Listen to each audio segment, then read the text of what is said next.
Đăng ký kênh để nhanh chóng nhận được thông báo về video mới nhất và nhanh nhất. Lưu Thi Thi muốn quay lại đóng phim cổ trang, gần đây cô ấy đã chủ động từ chối một bộ hiện đại có thù lao khá cao. Bộ phim Lưu Kim Tuế Nguyệt do Nghê Ni và Lưu Thi Thi đóng chính đã phát sóng trên CCTV, bên phía CCTV tán thành Lưu Thi Thi phiên 1 hơn nữa khi tuyên truyền đem Lưu Thi Thi đặt ở vị trí phiên 1. Vốn dĩ Nghê Ni đã phải cố gắng hết sức mới có thể bình phiên, kết quả lại thành công cốc, sắp tới Nghê Ni còn muốn dựa vào bộ phim này làm thành tích để tăng lên địa vị. Hiện tại đoàn đội cô ấy đang rất là đau đầu, Nghê Ni rất coi trọng Lưu Kim Tuế Nguyệt, lúc phim mới phát sóng đoàn đội của cô ấy đến tìm Lưu Thi Thi, mong muốn đối phương phối hợp để tuyên truyền. Dù sao phía sau hậu trường hai người cũng rất quấn quýt thân thiết, gần đây Nghê Ni và Lưu Thi Thi cùng nhau lên bìa tạp chí Tuyến 1. Hai người một trắng một đen lười biếng mà gợi cảm biểu hiện 10 phần thực lực. Bộ phim mới chiếu hai người đóng ắt chủ bài chính là tình chị em giữa hai nữ chính. Hai người cũng vì tuyên truyền phim mà kết hợp marketing couple không chút dè dặt ôm hôn, hai người coi như tiên phong cho thể loại phim bách hợp. Sang năm sẽ có nhiều bộ đam mỹ và bách hợp khác lên sóng, bộ của hai người họ lên sóng vào cuối năm nay là vì muốn chiếm tiên cơ. Dù sao người xem cũng luôn thích thứ mới mẻ, đại trà quá sẽ mất đi ưu thế, bộ phim này liên tục PR tình chị em cho hai nữ chính. Mà đoàn làm phim tuyên truyền hơi quá nên đã nhận lại phản ứng trái chiều rồi, hơn nữa Lưu Thi Thi là người đã có gia đình. PR tình chị em cơ bản chỉ Nghê Ni được lợi, mà biểu hiện của Nghê Ni ở Lưu Kim Tuế Nguyệt được rất nhiều người bơm thổi. Cô ấy cũng tuyên truyền rất nhiều trên các nền tảng, tìm nhiều người chuyên nghiệp cắt nối clip cho mình, đoàn đội có kế hoạch dựa vào bộ này hút fan.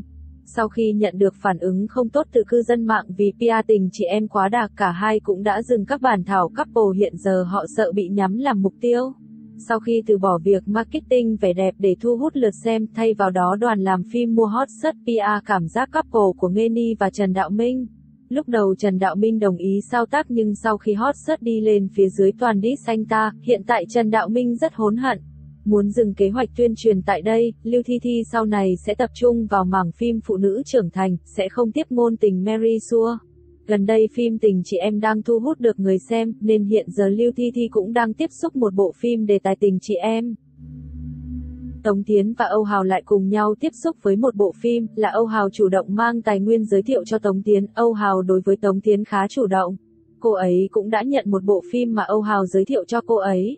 Cầu Tử vì muốn nhận được thưởng Tết cuối năm nên đã theo sát mọi hoạt động của Tống Tiến rồi. 6 tháng cuối năm nay đại ngôn của Tống Tiến rất có chất lượng, hơn nữa cũng không ít, nhưng hợp tác với S&M vẫn còn chút trở ngại.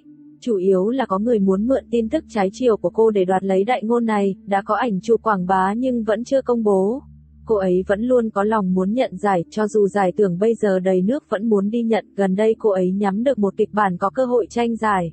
Cô ấy dự định thông qua giải thưởng để tăng địa vị của mình, hiện tại cô chỉ nhận kịch bản đề tài nữ tính độc lập. Gần đây đoàn đội Lisa ở nội địa đã triển khai hoạt động, các thương hiệu thời trang đều tranh nhau muốn cùng cô ấy hợp tác. Một thương hiệu đang đàm phán với Tống Tiến đã chạy sang tìm Lisa rồi. Vào ngày 10 tháng 1, một số cư dân mạng đã đăng tải đoạn video Tống Tiến tại sân bay. Tống Tiến đi rất chậm và khập khiễng, cô được trợ lý dìu đi trong suốt quá trình ở sân bay. Khi fan hâm mộ nhìn thấy Tống Tiến bước đi như vậy, họ đã hỏi cô ấy là cô ấy bị thương ở chân. Tống Tiến chỉ gật đầu nhưng không nói gì thêm. Tống Tiến hiện giờ đang hợp tác với Vương Nhất Bác và Hoàng Hiên trong phim Gió nổi lên Lạc Dương, có vẻ như chấn thương này là do trong lúc quay phim. Chấn thương trong lúc quay phim là việc rất bình thường, và Tống Tiến cũng rất khôn ngoan khi không thể hiện ra bất cứ gì trước mặt fan hâm mộ, có lẽ cô ấy đã quá tập trung vào bộ phim này. Hy vọng cô ấy có thể mau khỏe lại. Dương Mịch có ưu điểm là cô ấy đóng phim dù là đại nữ chủ cũng không tìm cách cắt giảm đất diễn của nam chính, nên rất nhiều người muốn đóng cùng cô ấy. Vương Nghệ cần có quan hệ tốt với một lãnh đạo gia hành, sau này cô ấy sẽ bắt đầu đóng phim, Dương Mịch cũng sẽ mang cô ấy theo cùng đóng phim. Chỉ có điều Dương Mịch không tình nguyện lắm, Dương Mịch đã cả năm không gặp con gái, chồng cũ của cô ấy muốn tranh thủ để được toàn quyền nuôi con. Lúc đầu cô ấy còn đấu tranh nhưng bây giờ đại khái là từ bỏ rồi, gần đây đoàn đội Dương Mịch lại lăng xê hình tượng người phụ nữ độc lập ngay thẳng khí phách. Fan của cô ấy tranh thủ thời gian này đi PR các câu nói vàng của Dương Mịch, không thể không thừa nhận Dương Mịch quả thật là tiểu hoa sau 85 đi con đường lưu lượng thành công nhất. Đoàn đội của cô ấy rất giỏi trong việc tranh thủ được hảo cảm của fan, cư dân mạng và người qua đường, nhưng mà hình tượng người phụ nữ độc lập là đang đá xéo chồng cũ Lưu Khải Huy. Bởi vì Lưu Khải Uy vì tuyên truyền cho phim mới mà dùng chồng cũ của Dương Mịch ra lăng xê, làm cho Lưu Khải Uy rất tức giận khi Dương Mịch tham gia show ăn nói linh tinh. Trước kia anh ấy vẫn luôn bị nói ăn bám vợ, không ngờ ly hôn rồi vẫn bị Dương Mịch nhắc đến, anh ấy còn cùng bạn bè diss Dương Mịch như bệnh vẩy nến. Gỡ thế nào cũng không ra, hiện tại Vương Âu, người đọc kịch bản đêm khuya với Lưu Khải Uy, đang tích cực lấy lòng Triệu Vi. Quay phim của Triệu Vi cũng hạ giá cát xe xuống thấp nhất, chỉ là Triệu Vi không thích Vương Âu, cô ấy thích Puss Dương Mịch hơn. Dương Mịch và Triệu Vi đã hợp tác trong vở kịch ngắn Người con gái hoàn mỹ, trong đó Dương Mịch đóng vai một cô gái AI. Bởi vì nhân vật này cần ngoại hình và Dương Mịch có một ngoại hình hoàn hảo khi lên phim phóng sự, Triệu Vi cho biết nhân vật này không ngoài ai khác chính là Dương Mịch. Còn khen thái độ diễn xuất vô cùng tốt của cô ấy, chủ động đề nghị diễn vào một ngày khác để tác phẩm hoàn hảo hơn. Dương Mịch cũng nhắc đến, mong ngóng và hào hứng khi hợp tác với Triệu Vi. Từ sự tương tác giữa hai bên, không khó nhận thấy Triệu Vi và Dương Mịch đã thân thiết hơn nhiều. Sau lần hợp tác này, Triệu Vi cũng đã giới thiệu nhiều tài nguyên thương vụ cho Dương Mịch. Phía Dương Mịch sắp tới có thể sẽ mang theo người mới về phía Triệu Vi. Ngoài ra, mọi người đều biết rằng trên phương diện đầu tư, cá nhân Triệu Vi rất có tiềm năng nên Dương Mịch có khả năng sẽ cùng cô ấy tham gia vào vòng đầu tư. Buổi tiệc cuối năm của Tension, Dương Mịch và Lý Dịch Phong đã cùng xuất hiện. Tension còn xếp chỗ cho hai người thật gần nhau. Lý Dịch Phong vốn vẫn muốn tránh chạm mặt nhưng phía Dương Mịch thể hiện thiện ý nên quan hệ hai bên đã dịu đi rất nhiều. Ngụy Đại Huân dựa vào Dương Mịch móc nối được với một số mối quan hệ mới, nhưng họ lại không trợ giúp được gì nhiều cho tài nguyên phim ảnh của anh ấy. Hơn nữa đoàn đội Dương Mịch quét sạch các tin đồn tình cảm của hai người nên Ngụy Đại Huân cũng thiếu tính đề tài, hoàn cảnh của anh ấy khá khó khăn. Mới đây fan hai nhà Dương Mịch và Triệu Lệ Dĩnh lại bắt đầu ua rồi, cuộc chiến thành tích giữa các Hoa 85, các fan của hai bên đều đào mộ lại bảng xếp hạng rating của các đài lớn. Lần này còn kéo cả Đường Yên vào cuộc, fan Dương Mịch quyết đạp đổ chuyện fan Triệu Lệ Dĩnh, mị dân, rằng Triệu Lệ Dĩnh là nữ hoàng rating. Cảm ơn bác sĩ tạm định giữa tháng 1 quay bổ sung, trước mắt có khả năng lớn nhất là phát sóng trên đài CCTV. Hộc Châu phu nhân, dự định sắp xếp phát sóng vào dịp nghỉ hè. Sự cố 227, đã gần 11 tháng kể từ ngày 27 tháng 2 năm 2020, trong khoảng thời gian này, Tiêu Chiến vẫn có rất nhiều bản thảo hắc cũng có rất nhiều anti-fan, nhưng lượng fan thêm vào cũng không ít. Mới đây lượng fan trên Weibo của anh chàng đã tăng vọt lên 28 triệu trong 11 tháng hoặc 330 ngày, Tiêu Chiến thực sự đã đạt được 7 triệu người follow. Tương đương với hơn 20.000 người theo dõi Weibo của anh mỗi ngày, tốc độ tăng đột biến này thực sự đáng kinh ngạc, hiện tại số người follow vẫn ngày càng tăng lên.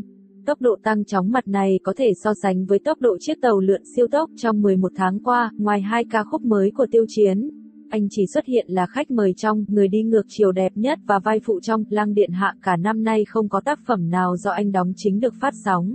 Nhưng số lượng người hâm mộ vẫn tăng lên, nếu trong khoảng thời gian này, hai tác phẩm do anh đóng chính quãng đời còn lại xin được chỉ giáo nhiều hơn và Đấu La Đại Lục được phát sóng, thì lượng fan hâm mộ sẽ còn tăng lên rất nhiều. Sau khi Tiêu Chiến trải qua sự kiện 227, chương trình tạp kỹ đầu tiên thành phố Diệu Kỳ có anh tham gia đã được phát sóng.